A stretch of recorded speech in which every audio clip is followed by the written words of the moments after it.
Hi friends, now we'll see our next point, that is actuator locking circuit. See the diagram is shown in the figure. There is the first tank, filter, then pump, then after that is the pressure relief valve, then there is a DCV 4x3 DCV, then check valve and double acting cylinder. In that, see, for a certain application the actuator has been locked in some particular position of the direction control valve. This means that the actuator should not move in that position of direction control valve, such as shown in the figure 4.1.5. Here the two pilot operated check valve are used to lock the actuator. Okay. For the further stroke of the cylinder, the flow will flow through a piston end of the cylinder. Pressure built up and the check valve in the return line of a cylinder will open and fluid will allow to flow through the tank through a direction control valve. Okay. In same way, for a return stroke of the other check valve will allows the return flow. If the cylinder tries to move down to some external force, it will prevent by a check valve in both the direction. Okay. Now next, this is diagram of hydraulic circuit for unloaded valve. First there is a tank, then 2 indicates there is a filter, then 3 indicates there is a pump, 7 indicates there is a pressure relief valve, then 4 indicates that is a check valve, 5 indicates that A, B, C are the 4x3 DCV valve, 6 indicates that is direction control valve, or 6 indicates that double acting cylinder, and that arrow indicates that moving left to right or right to left. Okay. Now see the working. At the time it required unloaded the pump at the end of extending and retraction stroke, and also in the spring centerized position of the direction control valve. A hydraulic circuit is used is an unloaded valve and check valve as shown in the figure. Okay. Now see the step 1. The valve 7 is an unloaded valve. It opens with the hydraulic, or which opens with the cylinder reach the end of the extension stroke. Because the check valve 4 keeps the high pressure oil in the pilot line shown in the shown by a dotted of the unloaded valve. Then next, step 2, the DCV valve 5 position is shifted to the C. The cylinder retracts. The pressure drop in the pilot line of the unloaded valve and valve is open, then valve is closed.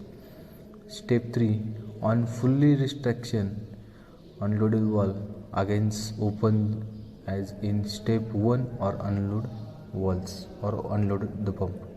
Thus, at the both end position of the piston and the center position of DCV valve, the pump is unloaded through a unloaded valve. Okay. Then see the next one, that is hydraulic circuit for braking of motor. See the components are same. One filter, one is to indicate that it is tank, then 2 indicate that is filter, 3 indicate that is the pump, 11 indicates there is a pressure relief valve, 4 indicates that is a 4x3 DCV valve with lever, then 8 there is also tank, 8, 6, 5 and 7 are the check valve, 9 also indicate the pressure relief valve, and 10 indicates there is a direction of motor, and M indicates there is a motor. Okay. In that, see, whenever a hydraulic motor is used in circuit, it is necessary to know the type of load on the motor. Okay. A load may be some machine with large interior. Whenever a motor is stopped, the large inertia of load generates a flywheel effect on the motor, making the work like a pump. Okay, such an eventuality, the circuit design should be provide full of the motor while it is acting like a pump, avoiding a ingress of air in it. Okay, as the fluid discharge from a motor must be returned to a tank directly or through a relief valve. Thus, rapid stopping of motor is possible without any damage of the system, as seen in the figure 4.1.7. The working for the same, the motor 10 is bidirectional motor. Okay, the rotates in two direction considering the position A and B of DC valve. Okay, then 4 DC valve 4. Okay, to stop the motor quickly, breaking the flow from the motor is directly to the tank by pair of check valve as shown in the figure 6, 8. Okay, and pressure relief valve, that is 9. To avoid a motor working as a pump and taking air in the avoided by admitting oil from tank 8 through a check valve 5 and 7 to the motor.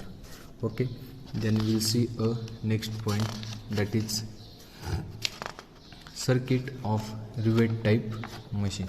In that, see the same components.